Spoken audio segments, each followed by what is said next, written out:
Update. My first daughter isn't mine biologically. Original post. I'm sorry, but this is a long read. While I was in college, I was paired with a very peculiar roommate. She didn't talk to me much and would always be away. She was very clean and organized, and I thank the heavens for it because all of my friends complained about their roommates, and I had gotten lucky. Jump 2 years later, she comes up to me to say that she is pregnant and may need some help from me. I asked who the father was, but she said it was a random guy she hooked up with and she couldn't even find him anymore. When I asked about her family, she said that she didn't have one. Her entire family was gone and she had been in foster homes most of her life. It only got out because she wasn't underage anymore. After that talk, she didn't say anything else. I noticed that she had strange patterns. She would wake up and leave super early and get back super late. The only times she asked me for my help while pregnant was when she went to discover the sex of the baby and to accompany her to one appointment which was a bit away from campus. Even then, we didn't talk much. She kept her routine and I kept mine. Sure, she was pregnant, but she acted like she wasn't. And to be honest, there wasn't much I could do anyway. She didn't slow down even when she got near her end of the pregnancy, and I'm sure this played a huge part in how things ended. She was 7 months pregnant and asked me to take her to the doctor because she was feeling a lot of pain. She was weird during the entire ride, talking nonsense. She said she wanted me to care for the baby and to never tell the baby about her. At this point, I was freaking out. This wasn't supposed to happen, so I was just agreeing to whatever she was saying. When we got to the hospital, they took her straight to be examined and later to have a C-section. Apparently, she had preeclampsia and her placenta was detached. At this point, I called a few friends of mine because I was freaking out. The doctors gave me some medicine because my blood pressure was very high and I was having a panic attack. I don't remember that part, but that's what they told my friends when they got there. Later, I learned that my roommates had died because of the birth, but the kid was alive. They said that they found a note on her belongings saying that I was the one who was supposed to care for the kid because she had no one else and didn't want her daughter to be raised by strangers like she was. I was so confused at the time. They said they would have to contact child services and I would have to file for adoption. This was at a weird time, or maybe the city was just messed up, because they only checked my background and if I had a job at a place to fall back on. And that was that. They just gave me a baby. I didn't think twice about it, because apparently the note that the roommates had left was a big thing and should be taken into account. They gave me the note to read and I wasn't supposed to ever tell the kid about her real mom. After a lot of time thinking, I came up with the idea to investigate her alongside my friends, which wasn't much since we were a bunch of idiots in college with not a lot of money. We could only find out that she was a night worker, and that nobody knew her much around college aside from a girl who was also a night worker and gave us the info. My friends told me to make up a pregnancy and have my parents care for the kid while I was in college. I'm not sure my parents ever bought the whole story, but they did love the kid and accepted to take care of her. The story was basically me getting pregnant on accident and not telling them because I was ashamed, but coming back around because I realized that I needed help. 19 years later, I'm married with 2 kids who are mine, and my daughter who is mine but not by blood. I love all of them equally. I learned a lot after I graduated and had to care for her with the help of my parents. She's a bright kid and looks a lot like her mother, which makes me sad sometimes. She even says that we don't look alike, and I tell her she took after her father. I really wish I could tell her the truth. I feel so bad not doing it. I don't want her mother to be forgotten, especially by her own daughter. Now for the top advice before reading the update. Wow, very intense read. I can't imagine what you have been through. I immensely commend you for raising this child as your own. I don't think anything you did is something that you should feel the need to hide, and I can imagine this is weighing heavily on you. Eventually, your daughter is going to want to find out more about where she came from and who her father is. She's old enough now to understand the truth. I have a half-brother that my mother gave up for adoption before I was born. She didn't tell us until I was in my mid-teens, but I always had an inkling that something was amiss. It's hard to explain it, like a piece of me was missing. I wouldn't doubt that your daughter has a similar intuition. Yes, it was hard to learn the news that I had a sibling out there, but I felt no anger or resentment to my mother. Eventually, I began my search for my brother. After 5 long years of searching, we finally reconnected and have been back in our lives since. Finally, having the truth out there has been a huge weight off both of our shoulders. I know that if I was your daughter, I would want to know where I came from. She has a family that loves her. That's what truly matters. That's nice about you and your brother. The thing is that she's not the only one in the dark. The family doesn't know about the story as well. I'm afraid of everyone's reaction to this. I bet they will show you the same love you have shown your non-biological daughter. It would be hard for them to not be proud and love such a great person like you. You are one good dude, Opie. I wish you nothing but the best. Consider to have a private conversation with her. Let her be the first person to know. Let her decide if she wants the other family to know as well. It's her story the most if you decide to tell, and she needs the space to put it together herself first. You two going somewhere private is the best environment. Everybody knowing around her without her agreeing on this would stress her out even more. She deserves to be the one to know first. Explain the entire situation in a letter you give her while sitting next to her could be a good option. That way she can't interrupt the story and completely read your side before asking you hard questions. Also, write down everything you are worried about will happen because you told her. Why should you? You should trust her to tell everything, even if it's hard. It means you give her the truth about yourself and her in the most honest way you can. She may be in shock or angry as to why you mention it now. There's never a good time to tell. She just deserves to know. Her mother was alone, had no family left. She was ashamed of herself and her life. She must have felt something would happen to her, that something was going wrong. She didn't want to be known. She asked you not to talk about her. The saddest thing ever is to make her forgotten. She is invisible now, and she did mean something.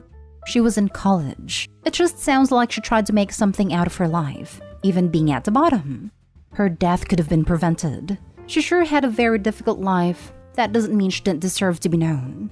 Of course, you want to keep her last wishes to the grave, but a relationship for life based on a buried secret, I don't mean to tell her now, but you need to prepare yourself. Maybe gather more information online, like where she was buried, print out things about her mother, pictures. If she's ready after the truth, hand her the envelope because she would want to know more about her biological mother. It would help both if you had it right there. She needs to see the evidence, it's no joke, and see you put an effort to show who her mother was. If she isn't up for it, she can open it anytime she wants.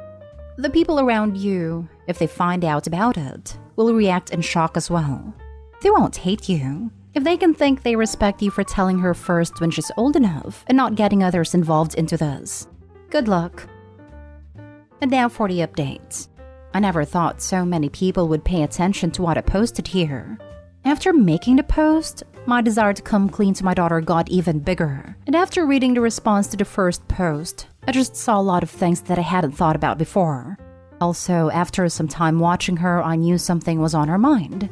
I told her the truth a few days ago.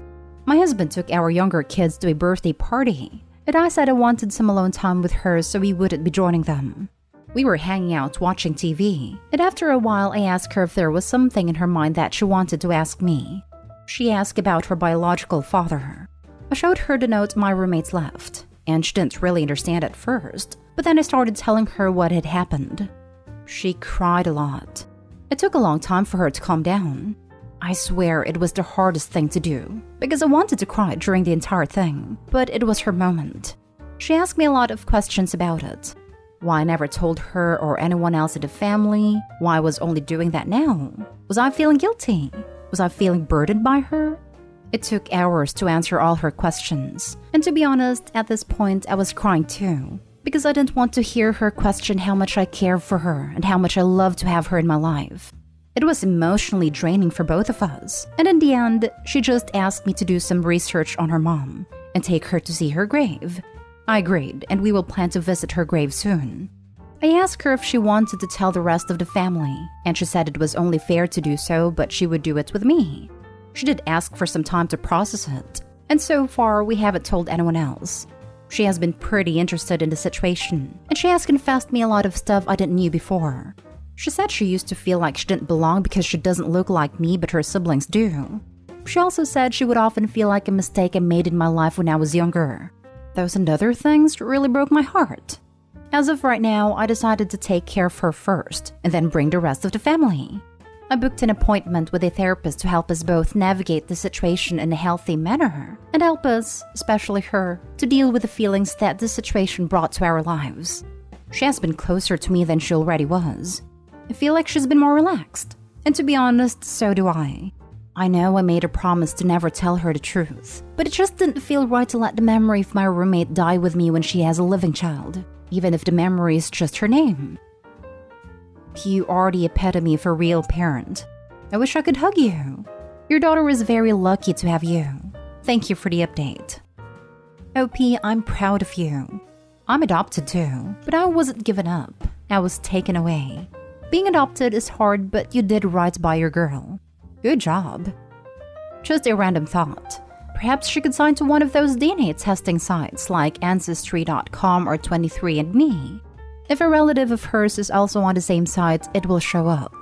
And even if no relatives are found, at least she got some clues about her heritage. Last story is titled, Update. Am I the a-hole for not inviting my adoptive parents to my wedding? Original post. I, a 30 female, am getting married to my fiancé in May. I was adopted when I was a baby, and my adoptive parents' 50s did their best to raise me and support me through college. We always had a good relationship, and I obviously loved them. When I was 23, I decided to search for my biological parents, and long story short, they were teenagers, 14, when they had me. They are still together and they have 2 more children. They said they wanted to keep me, but they couldn't raise me, so they decided to put me up for adoption. The thing that really hurt me was that, in my childhood and teenage years, they tried to contact my adoptive parents and have a relationship with me, but my adoptive parents refused. When I confronted my adoptive parents, they said that they were afraid that I might prefer my biological parents, so they tried to keep them away. I was hurt and disappointed, and decided to go low contact. Over the years, we managed to build a better relationship, but it's not like before.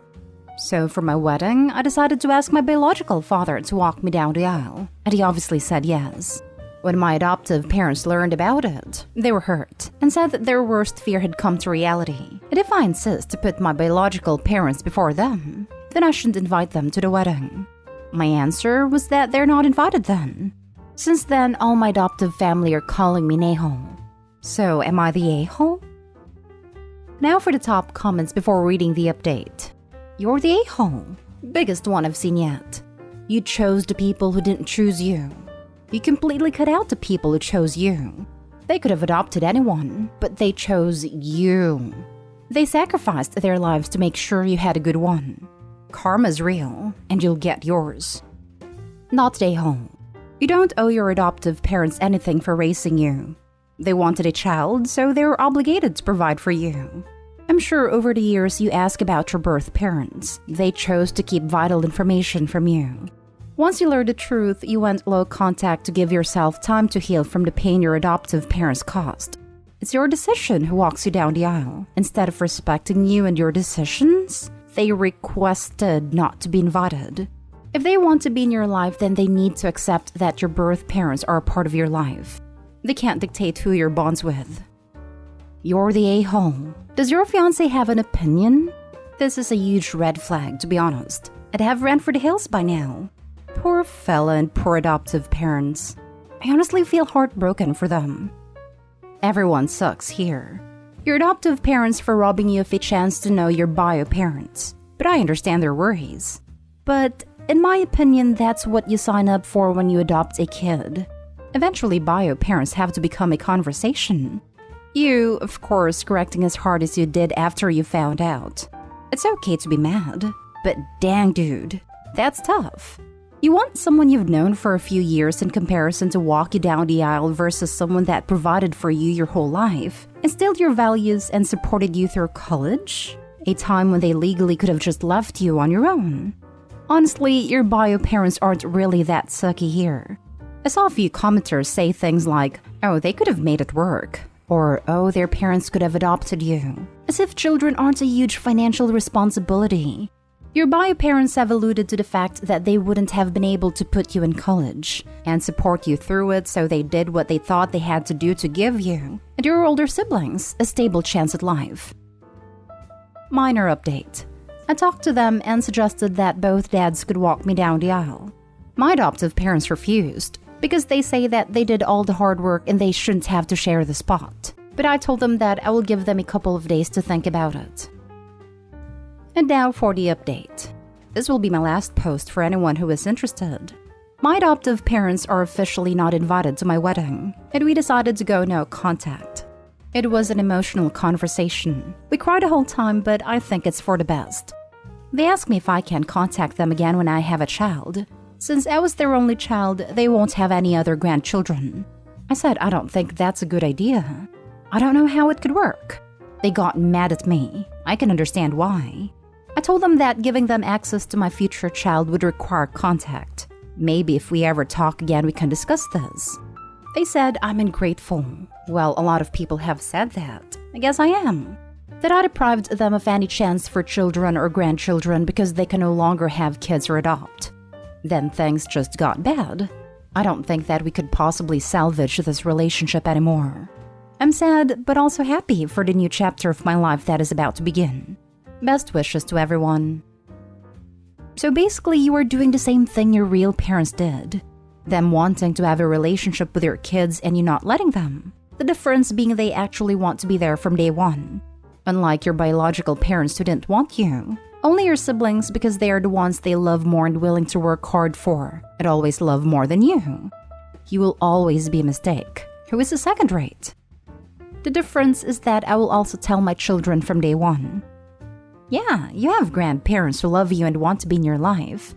But I'm a selfish loser who likes to abandon people, and I probably would do the same to you once you go against my needs. Must be nice to just replace one set of parents with another and just keep it moving. I wouldn't describe it as nice. You do know you created this entire situation yourself, right? I don't care anymore. I have my own life to worry about. I don't owe anything to anyone. Then no one owes you crap on here. Buzz off if you don't like it.